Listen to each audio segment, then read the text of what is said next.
Hello and welcome back to Bug Realms. On this channel we like to discuss all things creepy crawly, so if that's something that interests you, please consider subscribing to the channel. So today's video we will be featuring our Tapinauchenius latipes, also known as the ghost tree spider. Now why it's actually got that name is a little bit beyond me. It doesn't resemble anything too ghostly to me, but it does kind of have a little bit of a creepy look for a tappy, I suppose. Anyway, if you've been watching my channel for quite a long time, you may have realised I attempted a creepy looking 3D background a little while back. And the only tarantula big enough to go in the enclosure for it would have been my Cambridge eye. And I discussed with some of you guys that it's just not a suitable background for a Cambridge eye. So I never housed that one yet. It's still coming up, it's still okay in its current enclosure. So I've decided what better to have a creepy background with a tarantula with a creepy common name. I will show you the setup that I have made now with that custom background. So here we go. Dun, dun, dun, dun, dun. There it is. Does anyone remember this background? So up in the top corner there we've got an arboreal glued on water dish. We've got some fake plants. If we curve around here you can see that this is a nice curved bit of bark which it will web up pretty nicely. It may look a little bit open to you guys, but I assure you that this tappy makes a lot of dirt curtains, so this enclosure should be full of web. Now the only thing that seems to have changed on here is the coloration of the blood I tried to make drip from the eyes. It's still noticeable, but it's kind of lightened a lot over time. So let me know what you think of this 3D background that I created. It was just a trial run, but I quite like it enough to actually use it in an enclosure. Anyway, enough of checking this out. Let's get our tappy into its new home. So this is what it's currently in, as you saw in my hands, but just check out what I meant about making a dirt curtain and full of web. It is absolutely covered, this enclosure. Now this is the biggest tappy that I currently own now. I'll show you her in just a moment. I think she's hidden down here somewhere. I'm not 100% sure. Anyway, let's get her out and you can see for yourself. So it's going to be the same method as I've done in my previous ones. You place this on the top, use a straw to make the tappy run into here, and then put it over the enclosure. Now, one word of advice that I have noticed when dealing with Tapinauchenius is their speed. In my opinion, it can match that of a arboreal old world such as a Poecilotheria. These guys have some serious speed. Now it's actually webbed all the way to the lid, and if I were to lift that lid as it is, it's going to pull out probably all of the substrate and the spider with it. So I've simply scooped it with this cardboard, and now I'm going to trade that cardboard over for this one.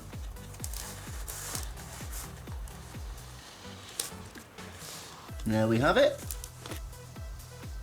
and I'd had the camera shut off for about 10 seconds, and oh no, up, and I got her.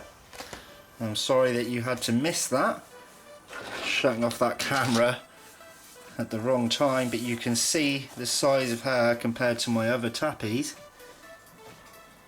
Just a hand comparison here. She is a lovely size. So the next step, get her into her enclosure. So here she is again. I'm just going to be placing this on the top, removing the other piece of cardboard, allowing full depth to go down, so you can see the reflection of me. And we're going to see if we can get her to go in now.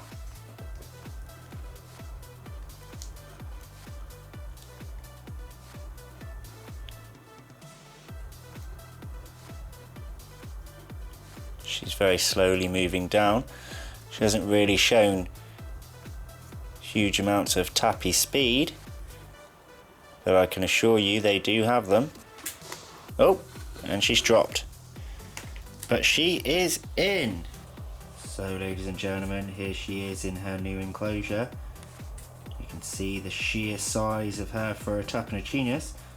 I'm going to make a guess that she's a full adult female. If not, she would definitely be sub-adult, because these don't grow very large. Maybe 12, possibly a little bit more in centimeters, and that would be for leg span. And she's certainly got to be around that already. She's got a big plump abdomen there. Nice, strong, healthy looking front legs. There you can see she's got a slight different blend of colours there. She's got the kind of blackish colours, the bronzy colours. Look at that hind leg there, the colours on the hairs. Still wouldn't class it as ghost tree spider if I were to give it a common name, but it definitely would come under something a little bit spooky. Imagine that creepy face all webbed up. I can't wait to see what she does with this enclosure. It's interesting she's chosen to go on the outside of the cork bark for the moment. You can just see her legs poking through there. I can't really get an aerial shot for you at this moment in time, but you can see those pretty little toes on the end there. Like Avix having a little pink tootsies. And there's another view of those little toes I was talking about. I'll tell you what I do find interesting though. Under certain light she's got that bronze coppery hairs, but as the light moves they're almost greyish white. Perhaps that is why they've got the name of the ghost tree spider. When I looked with the naked eye, it all just looked that kind of coppery bronzy colour. I actually tried to do a zoom in just now, guys, on the lighter hairs, but unfortunately my camera couldn't take it and blurred out. But hopefully you can see what I mean about some of the whitish hairs. Comment me below. Let me know if you can see what I'm trying to talk about here. Beautiful. I've now caught her climbing up the cork bark. She's actually stayed still for this part of the recording. Wow, I cannot get over how beautiful she is. This is why I love tappies, guys, and I think they're so underrated. Now, I'm going to stop staring at her and mesmerising and just showing you this kind of footage. I think what we'll do now is we'll let her settle in for a couple of days and revisit the enclosure, just like I did on the Cuprius rehouse, and we'll see if she's done any webbing up and see if she'll take to a feed. But with a booty like that, I can't promise anything. Let's skip ahead time now. So it's been a few days now, and if we go up here, it hasn't really webbed around the face much. It has slightly to the side there, but not in the way we kind of hoped. But if we come around here, you can actually see all the webbing it's done down here, and the tarantula is actually in there. So if I were to turn this, it's made a nice little webbed burrow here with the entrance here, and it's made a sort of, almost a sort of sack for it to live in, a sort of webbed burrow right against the piece of bark. It's really, really cool. And I'll see if I can get any kind of zoom in. You can sort of make it out, but not very well. Now, the next plan is try and feed this tarantula, and hopefully we won't have the same issue that we had in the last video of me just outright losing the roach. Let's give it a go and see what happens. So for the first attempt, and hopefully the only attempt, I've got a red runner. I'm going to drop it just in front of that burrow and see if we can see a takedown. So what I'll first do is zoom in right in front of it there for you. I'll drop it in front, and if the red runner runs too far away, then I'll recapture it and try dropping it actually on the webbing. Ready? 3, 2, 1.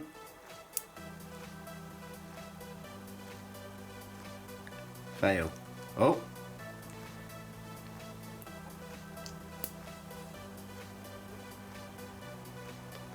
Try and encourage the roach to go towards it. Yeah, it's just giving me the run around. Well, I lost that roach. So we're going to try with a little one. Put it actually on the webbing. And I've lost that one too. So annoyingly, the roaches have run in that tiny little burrow down there. I'm going to have to try and pick them out. I don't want to leave them in case the tarantula is in fact in pre-molt. Back with you in a mo. Okay, I've got a roach out.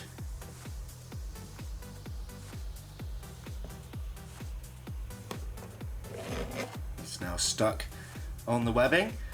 It's going to go down the same way again, isn't it? So one final attempt was to drop the roach on the webbing at the top. You can see the tarantula's legs underneath. That was actually the direction it was facing before it was on the abdomen end, and it's still shown no real signs of interest of the roach, which is a real shame.